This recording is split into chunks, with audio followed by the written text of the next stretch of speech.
By April 1865, the Civil War was finally over. Across the North, church bells rang as spontaneous celebrations flooded the streets. General Robert E. Lee had recently surrendered at Appomattox Courthouse, confirming that the Union would finally remain intact. Abraham Lincoln had successfully guided the country through this crisis, but the sheer stress of the conflict had aged him, stripping away 20 pounds. Between the devastating war and the tragic loss of his young son, Lincoln admitted to allies that he sometimes felt like the tiredest man on earth. Yet the heavy burden was finally lifting. Speaking from the White House to a jubilant crowd, he expressed support for Black voting rights, taking a genuine sigh of relief. During a quiet carriage ride with his wife, Mary, he reflected on the misery they had endured together. Looking at her, he declared it was finally time to be happy. The president's personal exhale mirrored the broader mood of the North.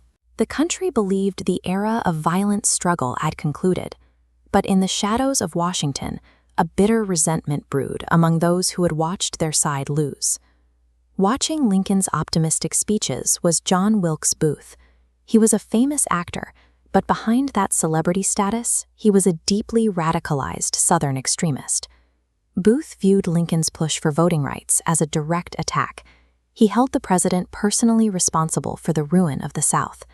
As the military tides turned against the Confederacy, Booth's despair quickly hardened into a highly calculated plot for revenge. The battlefields had gone quiet, but an ideological shadow war was about to ignite right inside the capital city. On the evening of April 14th, the president took a well-deserved break. He attended a comedy at Ford's Theater with his wife and friends. Sitting in his private box, Lincoln was entirely unguarded. He leaned back, laughing and visibly enjoying the performance. Next door, in a nearby tavern, Booth swallowed 2 glasses of brandy to steady his nerves for a much darker performance. This diagram illustrates Booth's advantage. As an actor, he possessed intimate knowledge of Ford's Theater's layout and the comedic pacing of that night's play. He weaponized this internal map, allowing him to slip undetected through outer doors and into shadows directly behind the president. Standing in the dark of the private box, Booth waited with terrifying patience. He was listening for one specific, highly anticipated comedic line to be delivered on stage. His tactical goal was precise. He needed to synchronize his gunshot with the crowd's rising laughter, using the roar of the audience to muffle the sound of his weapon. The actors delivered the punchline. The packed theater erupted into laughter, and Booth shot the president in the back of the head. Chaos instantly swallowed the theater. Booth leapt dramatically from the balcony to the stage below, escaping into the blackness of the Washington night.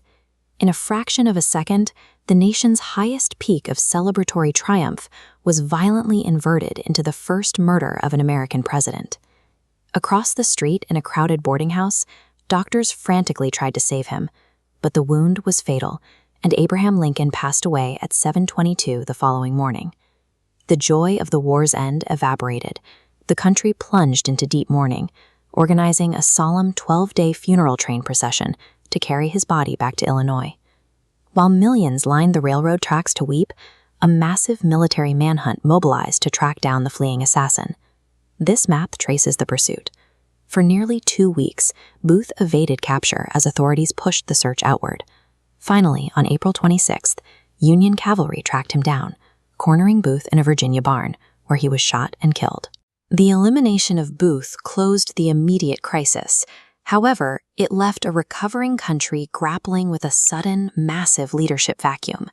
Booth's act removed the nation's strongest unifying force just as the complex work of reunification began, leaving a fractured cabinet to lead without Lincoln's moderate guidance. While his death was a tactical victory for his enemies, it solidified his legacy. He became a permanent fixture of the American conscience, personifying the honesty and humility that guided the Union through its deepest crisis. The path of the post-war era was redirected by that single shot, yet it ultimately anchored Abraham Lincoln as the permanent standard for the nation's highest ideals.